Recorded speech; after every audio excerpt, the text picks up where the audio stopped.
Una mirada crítica de una realidad absurda.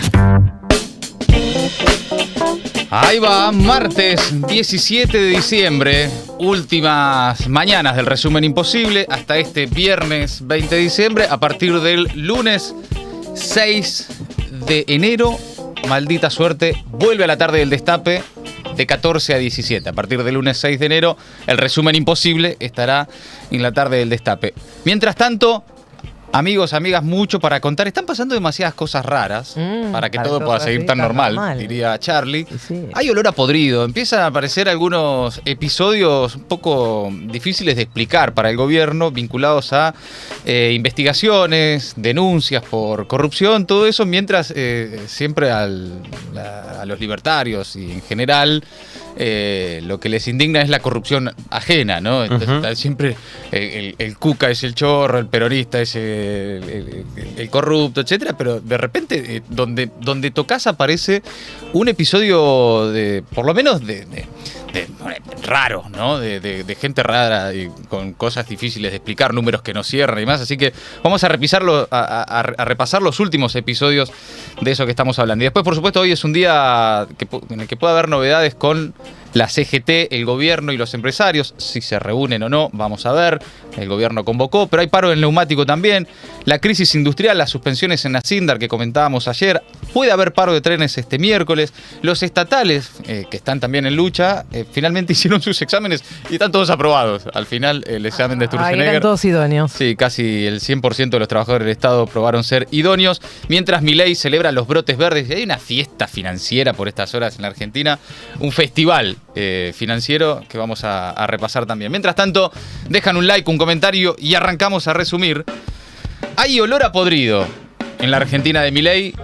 El jefe de los recaudadores de impuestos está sospechado de evadir impuestos. No, bueno, pará. ¿Cómo? El recién nombrado por Milei a cargo de la Dirección General Impositiva, Andrés Vázquez, está vinculado a sociedades extranjeras que compraron 3 departamentos en Miami por $2 millones. Pero además del titular de la DGI, otro funcionario del gobierno está involucrado en la trama que investiga la compra de propiedades en Estados Unidos, también a través de sociedades radicadas en el exterior.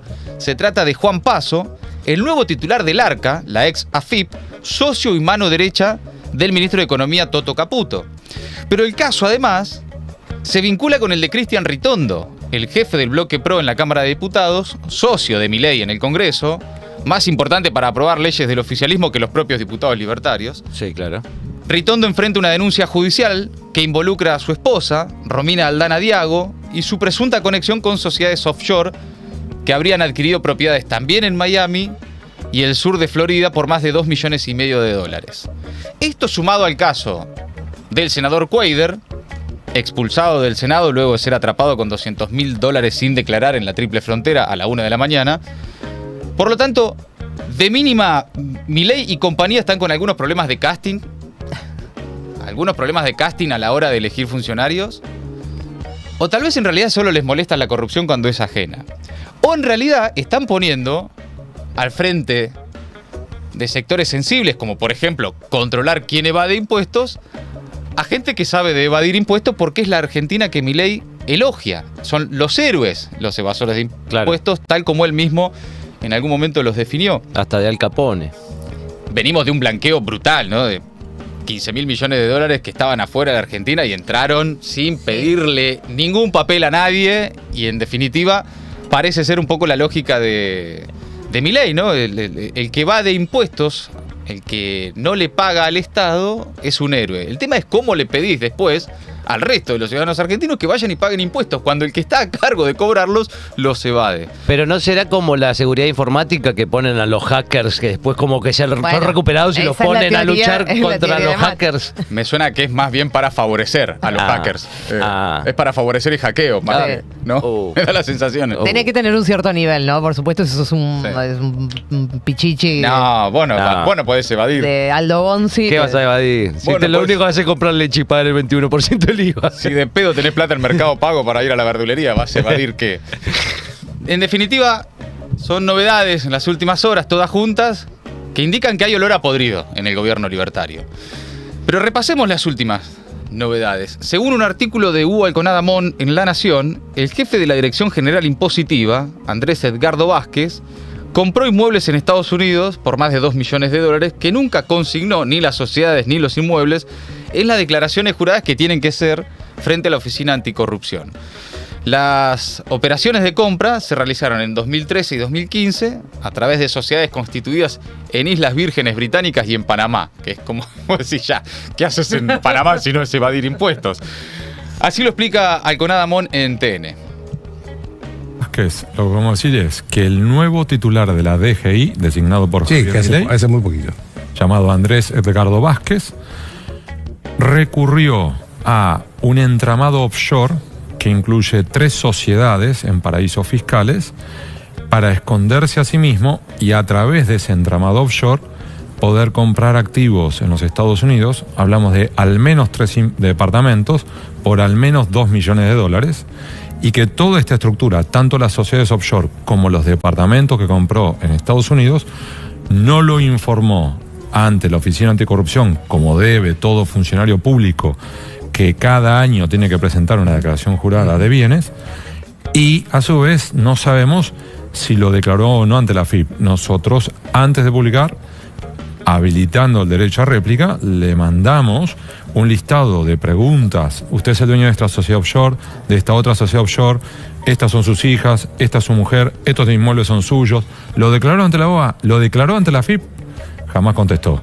Con lo cual podemos estar ante la situación hoy de el jefe máximo de los cazadores de evasores que evade. Sí, bueno, ahí está, Alconada Mon con, anoche en TN, con Morales Solá. Hay algo también, hay que decir entre paréntesis, un enfrentamiento muy especial entre el dueño del diario La Nación y el gobierno de Milei, ¿no? Sí. También eso sucede en paralelo, ¿no? Pero bueno, la información está.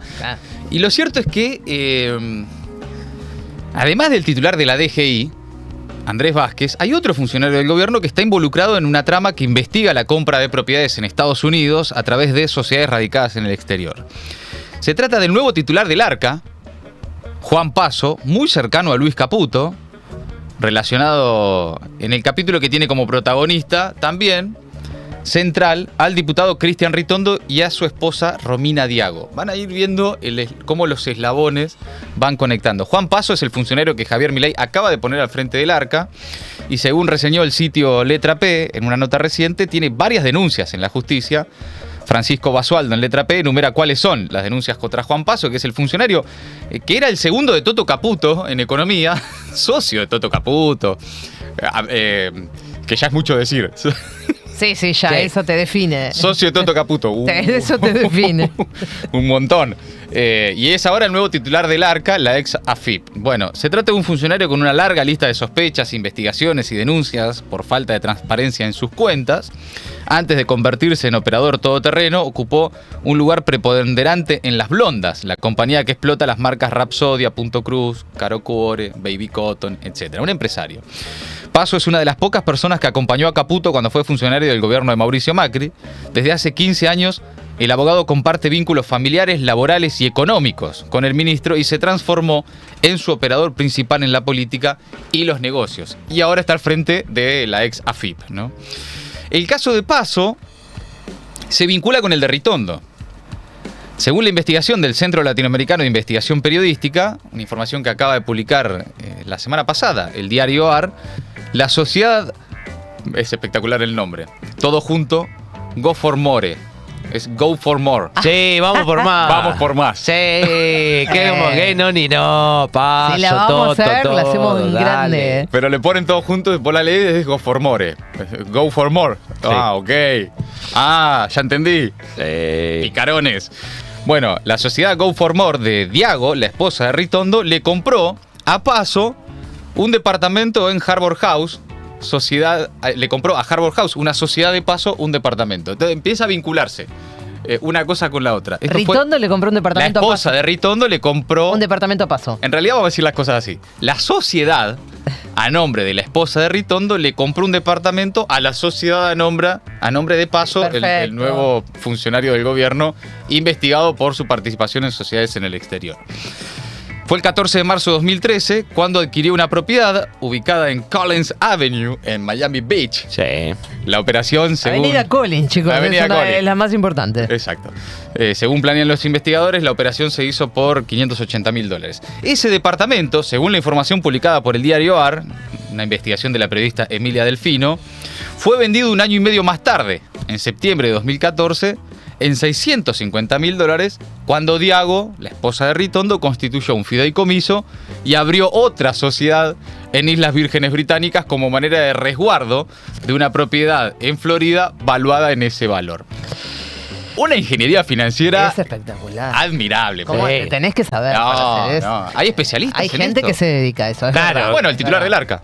Una ingeniería financiera que si vos juntaste, ponerle que tu sueño como trabajador es comprarte tu departamentito en Miami. Suponete, Sí, claro. y juntaste pesito por pesito, no averiguás todo eso, cómo comprarlo a través de un offshore No, y no sé no. qué. No me parece que sea el método, ¿no? Bueno, el caso de Ritondo es muy particular porque es uno de los personajes políticos de hoy en el entramado de relaciones entre el oficialismo y la oposición clave, ¿no? Ritondo es jefe del bloque PRO en diputados, pero la verdad que fue principalmente el encargado en diputados de que se aprueben las leyes del oficialismo. Tal cual. Porque entre que la defienda Ritondo y que la defienda Bornoroni, jefe Sí. del bloque de la Libertad Avanza, y la verdad te convenía que lo defienda Ritondo, Sí. con mucha más experiencia, más vínculos y demás.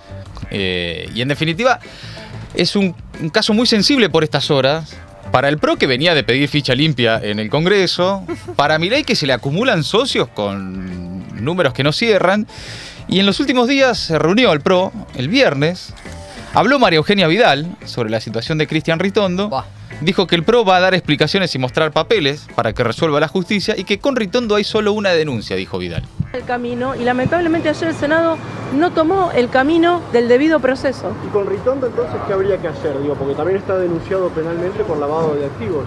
En principio lo que hay es solo una denuncia, ni siquiera hay una imputación, y se va a hacer lo que ha hecho el PRO siempre. Ante cada denuncia judicial, presentarnos, dar las explicaciones, mostrar todos los papeles que haya que mostrar, y la justicia resolverá como es lo que corresponde. En esta instancia, donde ni siquiera hay una imputación, no hay nada que definir.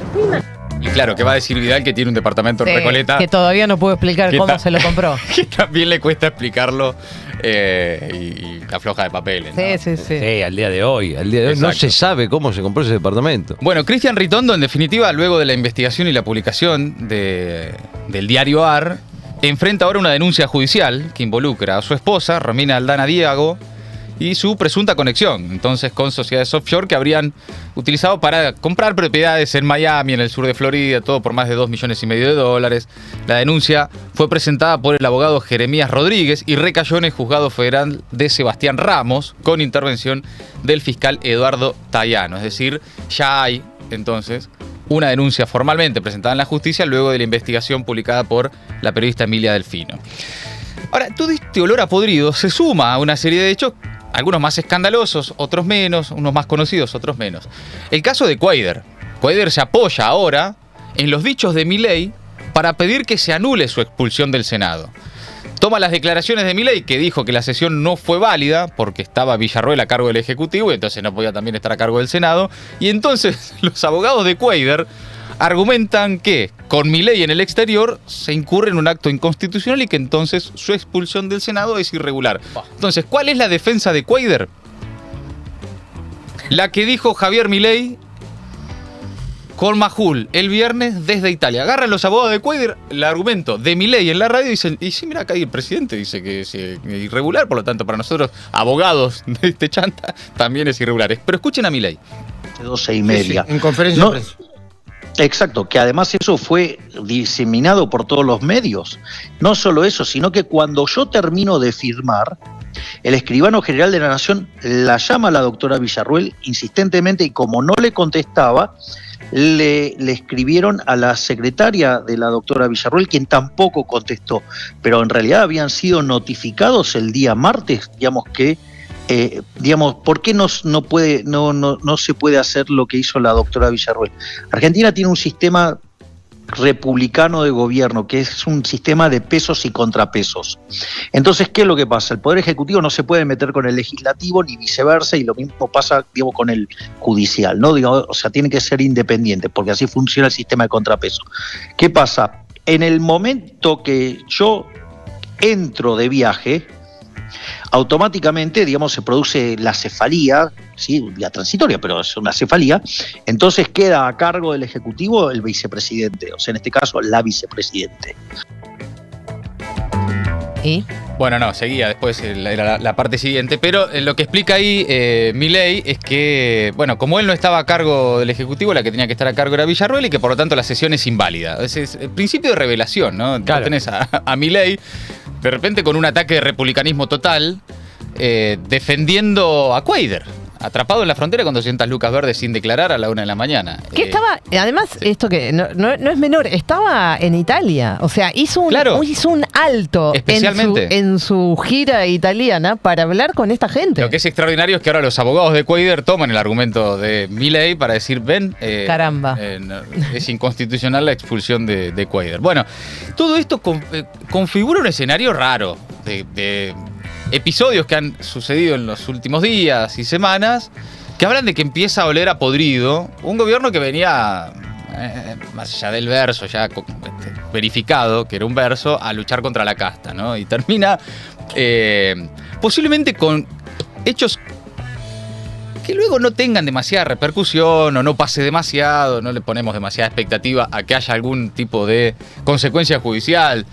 Hemos tenido presidentes con sociedades offshore, ¿no?, que aparecieron en los Pandora Papers, en los Panama Papers, etcétera, pero empieza a configurarse ahí un escenario de olor a podrido en el gobierno de Milei. Mientras tanto, el Poder Judicial hace lo suyo contra Cristina y el peronismo. La Corte otra vez contra Cristina, continúa la avanzada. Tras allanar el juicio en el caso Memorándum hace 2 semanas, ahora la Corte, en uno de los últimos votos de Juan Carlos Maqueda como juez supremo, rechazó los recursos de queja de la defensa de Cristina Kirchner y dejó todo preparado para que ahora el caso Otesur Los Sauces también sea elevado a debate oral. Publica Franco Misragi en El Destape. También entre los acusados se encuentra el diputado Máximo Kirchner. Mientras tanto, la condena de vialidad se acerca al Tribunal Supremo y Comodoro Pilla fijó fecha de juicio en el caso Cuadernos. Todo indica que el año que viene, año electoral, Cristina se la va a pasar dando vueltas, o sus causas, dando vueltas por tribunales, en Comodoro Pi, siendo parte de la agenda. Más allá de que eso le impida o no ser candidata, parte del análisis de ser candidato o no, otra vez configura este panorama de un montón de causas que le están de vuelta activando, tirando por la cabeza. Y con la Corte, por estas horas, en un fin de año muy intenso, antes de la partida de Juan Carlos Maqueda, el posible ingreso de Ariel Lijo y Manuel García Mansilla, veremos, ¿no? Son los jueces que propuso Milei para la Corte. El máximo tribunal está resolviendo algunos expedientes sensibles, como las causas que involucran, casualmente, a la expresidenta y actual presidenta del PJ, entre otras. Bien, cambiamos de tema. El gobierno convocó a la CGT y a empresarios del G6 para avanzar en una mesa de diálogo sobre la reforma laboral. Y vos decís, pero pará, ¿la reforma laboral no fue aprobada? No, siempre quieren un poquito más. ¿Va la CGT? Bueno, veremos. Después de varios meses de tensión, el gobierno convocó para este martes a la mesa chica de la CGT y al G6, que es un grupo que nuclea a los principales empresarios de los sectores más importantes del poder económico del país. El encuentro será el primero de la famosa mesa tripartita de la que vienen hablando hace rato, que el oficialismo busca conformar por lo menos desde septiembre para avanzar en reformas claves en el ámbito laboral que cuenten con el visto bueno de todas las partes, tanto de los empresarios como de la CGT, y así evitar eventuales escaladas de conflictos o presentaciones judiciales. Veremos si va la CGT o no. El portal Mundo Gremial publica que la CGT no va a asistir a la reunión convocada por el gobierno. Dicen que declinó la invitación del Poder Ejecutivo y que en definitiva desde la central explicaron a Mundo Gremial que no pueden regalarle una foto al gobierno sin tener certezas de la homologación de los acuerdos paritarios antes de la fiesta. Por ejemplo, el de camioneros. Pues anda Moyano ahora a las puteadas porque no le homologan la paritaria de camioneros. ¿Va o no la CGT? Bueno, veremos. Con la CGT todavía en duda. Este encuentro, que tiene lugar esta tarde en Casa Rosada, va a estar encabezado por el jefe de gabinete, Guillermo Francos, y el viceministro del Interior, Lisandro Catalán. ¿Pero qué quiere el gobierno con esto? Bueno, concretar las modificaciones que no pudieron hacer en la presentación del... ¿Se acuerdan del DNU 70-2023? Que por accionar en aquel entonces de una CGT más activa frente a la justicia, el Poder Judicial suspendió todo el apartado laboral del DNU 70 de Sturzenegger. La justicia laboral lo frenó luego de varias cautelares que presentaban varios gremios y especialmente la CGT, que hizo un par de paros en aquel momento, movilizaciones, bueno, un primer semestre más activo para la Central Obrera, ahora con otra estrategia. Y entre los cambios, lo cuenta muy bien en una nota de este domingo en Tiempo Argentino Alfonso Villalobos, el gobierno básicamente busca limitar el concepto de irrenunciabilidad establecido en la Ley de Contrato de Trabajo, poner fin a la ultraactividad de los convenios, entre otros cambios claves que van a tener efecto directo en los trabajadores y sus derechos. Entonces la pregunta es, ¿la CGT va a avalar esa reforma? Porque el propio Milei, la cadena nacional, a un año de su gobierno, dijo, entre otras cosas, que iba a avanzar con una verdadera reforma laboral. O sea, la que ya hicieron, joda, chicos. La que ya más o menos era como para una entrada en calor, ¿no? Le bajó el precio a la reforma que ya pudo aprobar dentro de la ley bases y que entre otros puntos incluyó la posibilidad de crear un fondo de cese laboral que reemplaza el sistema de indemnizaciones, la creación de la figura del trabajador independiente, la eliminación de la presunción de relación laboral para la contratación de servicios de manera permanente. Bueno, no es suficiente. Parece que ahora sí van por una verdadera reforma laboral. Veremos ahí si efectivamente hay, por parte del G6 y todos esos muchachos, la Sociedad Rural, la Bolsa de Comercio, la Unión Industrial Argentina, etcétera, etcétera, seguramente haya voluntad de querer avanzar con eso, básicamente porque muchos de esos son los que han escrito la reforma laboral, antes incluso de que llegue Milei al gobierno. Vamos a ver cuál es el papel de la CGT y si va o no a esa reunión. Mientras tanto, crece la conflictividad en el mundo laboral. Paro del neumático. Hoy el gremio del neumático inicia un paro de 24 horas por el incumplimiento patronal de, bueno, pagar los bonos de fin de año, incumplimientos en los acuerdos paritarios, etc. Por lo tanto, las plantas de Bridgestone, Pirelli y FATE se van a detener durante el día de hoy, una medida de fuerza que comienza a las 14 horas y que va a afectar en todo el país a las fábricas de las tres grandes firmas del sector. Alejandro Crespo, el secretario general del SUTNA, habló con Carla Pelliza en El Destape y explicó la situación. 24 horas. Bueno, estamos en una situación de un año muy, muy complejo, donde preferiríamos pasar por las fábricas a saludar a los trabajadores por las fiestas, por el fin de año. Sin embargo, estamos pasando por las fábricas haciendo asambleas para explicar que la paritaria está estancada. Hemos llegado a proteger el salario durante todo el año con muchas acciones, en un año muy, muy complicado, con 2 preventivos de crisis abiertos dentro del gremio y las dificultades de un año tan complejo para el movimiento obrero. Y ahora, cosas que no pasaban en ninguna época anterior, las patronales de neumáticos se están negando a cumplir con algo que firmaron el año pasado en la paritaria, comprometiéndose a discutir un incremento del bono de fin de año, y también lo firmaron nuevamente hace un mes y medio, cuando habíamos cerrado hasta el mes de diciembre la paritaria, y a esto se suma que se niegan a discutir actualmente los meses de enero y febrero, que es lo que nos resta para cerrar el año paritario. En otras palabras, están incumpliendo con algo que está firmado, que es un acuerdo entre partes, y que lo hace adelante una Secretaría de Trabajo de Nación, cuando tienen la obligación legal de que mantener la buena fe negocial y poder ir hacia adelante en estos temas, más en esta etapa del año, ¿no?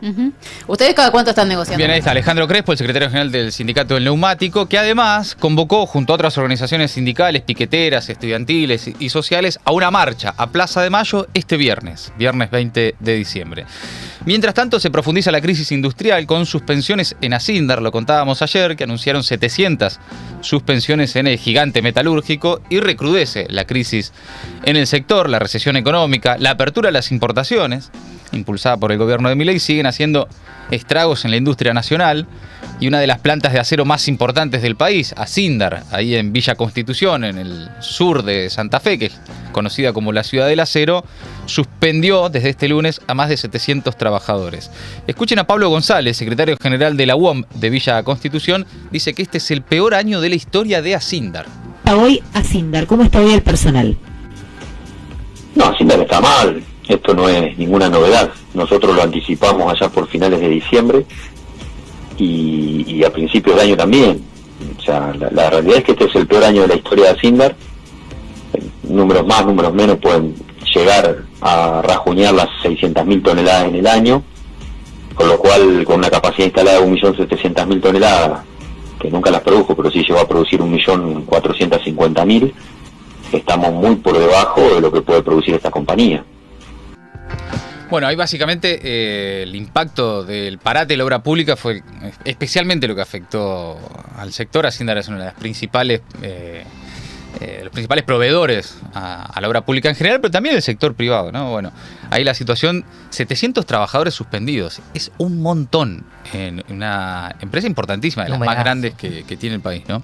Bueno, también conflicto en los trenes. La fraternidad ratificó un paro de trenes para este miércoles con un spot en el que, de alguna forma, hay siempre un desafío por parte del sindicalismo y sus luchas, que es cómo trasladar el conflicto a que se entienda y a que la gente, la sociedad en general, los comprenda, acepte y entienda entonces las medidas de fuerza. Bueno, hicieron un spot, el sindicato de conductores, luego de ratificar el paro para este miércoles. Veremos si sucede o no, si finalmente acuerdan antes o si hay conciliación obligatoria o sucede alguna cuestión. El gobierno les ofreció un aumento de 1% para noviembre y 1% para diciembre. Entonces sacaron un spot donde denuncian cuánto representa en la vida real el aumento que les ofrece el gobierno. Escuchen. Llega el papá con un niño. Papá, quiero comprar un alfajor. A ver, lo que tengo... Tomá, 400 pesos. Y le da al pibe 400 pesos. Y el pibe entra a comprar. A ver, para que le alcanza. Entra al kiosco, mira, no alcanza para nada. Hola. Hola. Papá, no me alcanza. Papá, no me alcanza. El padre dice, no tengo más plata. Le muestra la billetera, no tiene un mango. Y vuelve el pibe. No me alcanza. ¿Para qué me alcanza? Pregunta. 2 chupetines. Es lo único que me alcanzó, papi. ¿Te parece justo? Este es el aumento que nos quieren dar. 2 chupetines. Es el aumento que el gobierno le quiere dar a los trabajadores. Espectacular, ¿eh? Bueno, le buscaron la vuelta ahí, una actuación en el Sindicato de la Fraternidad y a través de su equipo de prensa, en esa acting de un papá con su hijo, van con el aumento que le da el gobierno y ¿para qué te alcanza? 2 chupetines.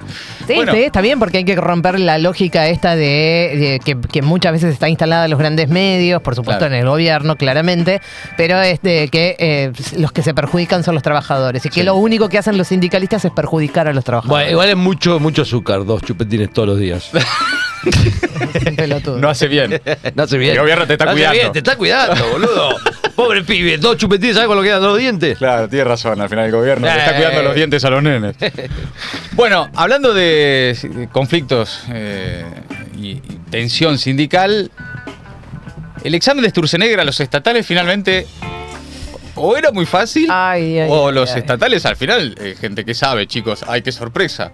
Tal vez es gente que era gente sabe. Preparada, vos sabés que al final era gente preparada. Más del 96% de los trabajadores del Estado probaron ser idóneos con el examen de Sturzenegger. Los datos fueron publicados por el gremio estatal, ATE, indicando que ya fueron evaluados más de 4.100 empleados públicos, más del 10% de los que el gobierno pretende evaluar.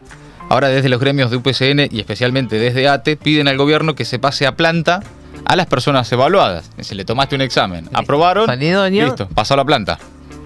Entonces parece que le salió al revés. ¿Capaz que le salió el tiro por la culata, decís vos? Eso es lo que dicen desde ATE. Rodolfo Aguiar dice exactamente eso. Al gobierno le salió el tiro por la culata. Informó que hubo 4.156 evaluaciones en esta primera semana, siendo más del 10% del universo que el gobierno pretende evaluar. Y dice Rodolfo Aguiar, que es el secretario general de ATE, uno de los sindicatos de los estatales, que el 96,3% ya se presentaron a rendir y aprobaron sus exámenes. Por lo tanto, bueno, ahí habrá que ver cuál es la determinación que toma el gobierno, porque se suponía que este era un examen para probar la idoneidad de los funcionarios públicos y que si no lo aprobaban era razón suficiente prácticamente como para echarlos del Estado. Sí, sacarse gente de encima. Sacarse gente de encima. Bueno, resulta que lo han aprobado. ¿Sabes qué encontraron algunas situaciones muy graciosas de los trabajadores rindiendo exámenes. ¿Qué pasó? Que en algunos casos, en las oficinas del Estado estaban rindiendo, y desde afuera había uno con un megáfono cantando las respuestas también. Dicen que pasó eso también. Si es así, los felicito, los celebro. Y bueno, el Tano Catalano lo dijo, sí, sí. La semana pasada. Dijo, Sí, sí. O sea, Y circulaba prefiero también un perfecto, loco, pero perfecto. Si hubo alguien con un megáfono afuera de la oficina cantando las respuestas mientras estaban todos rindiendo, perfecto. Me parece bárbaro. Porque aguante también la solidaridad de clase. Igual que qué lindo también que hubiese sido tipo canción real. Sí. 4,7 la respuesta de lado. Alguien cantando de afuera con el megáfono.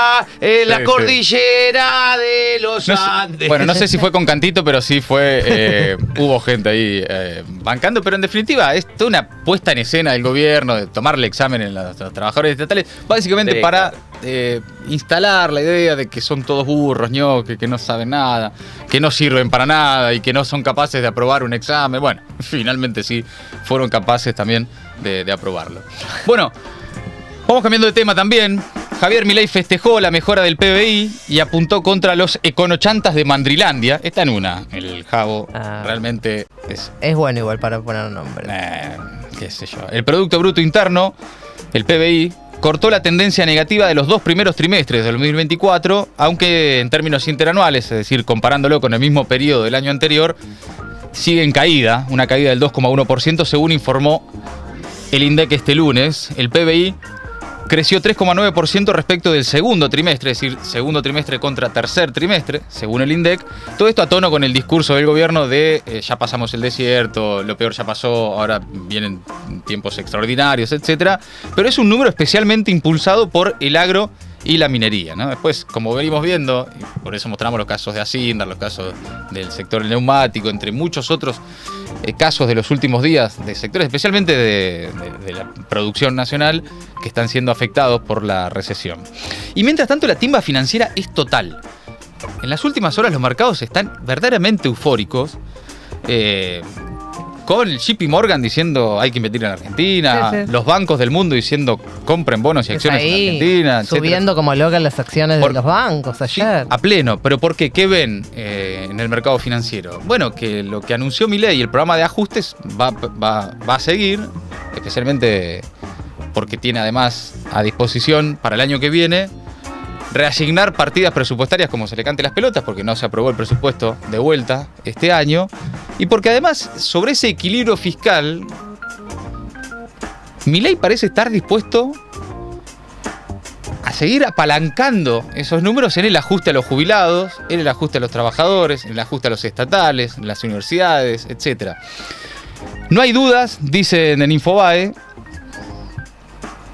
que se está viviendo el pico de optimismo por Argentina, habiendo pasado poco más de un año antes desde la asunción de Javier Milei. Esta euforia se acerca, dice una nota de Pablo Wende, ahora sí, a los mejores momentos que se vivieron durante el gobierno de Mauricio Macri, a fines del año 2017, en coincidencia con la victoria legislativa lograda por Juntos por el Cambio. Ustedes ya saben qué vino después. Claro, ¿qué pasó después de eso, no? Inmediatamente después, en el 2018, terminamos de vuelta en el Fondo Monetario Internacional con el préstamo más grande de la historia de la humanidad, como le gusta decir al gobierno.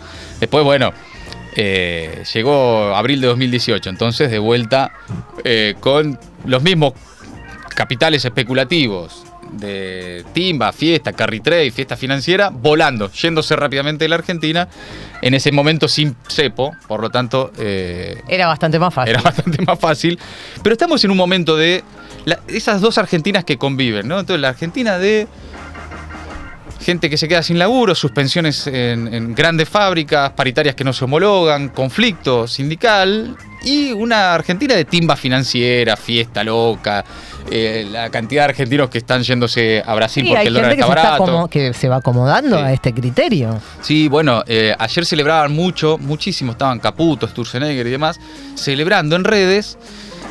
¿A cuánto estaba, por ejemplo, dicen ellos. La Play 5 hace unos meses y a cuánto está ahora, a cuánto está, qué sé yo, un robotito de esos que te aspiran en el piso y a cuánto está ahora, a partir de la apertura de importaciones y especialmente de la posibilidad de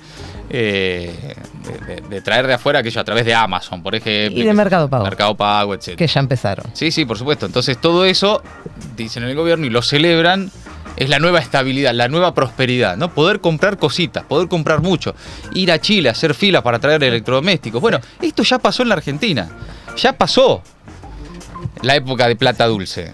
Y ayer en redes empezó a circular un video en el que muchos recuerdan aquella etapa de plata dulce del modelo económico de Martínez de Hoz, los años 90 de Menem, un veranito también que hubo durante el gobierno de Macri, y ahora de vuelta, ¿no? Esto de el dólar es ahora barato y entonces podemos viajar a Brasil, podemos comprar electrodomésticos, podemos importar zapatillas, que está bárbaro para quien pueda hacerlo, y en definitiva no hay ningún cuestionamiento sobre eso, pero eso siempre en algún momento se termina y termina mal. Escuchen y vean este fragmento de Plata Dulce.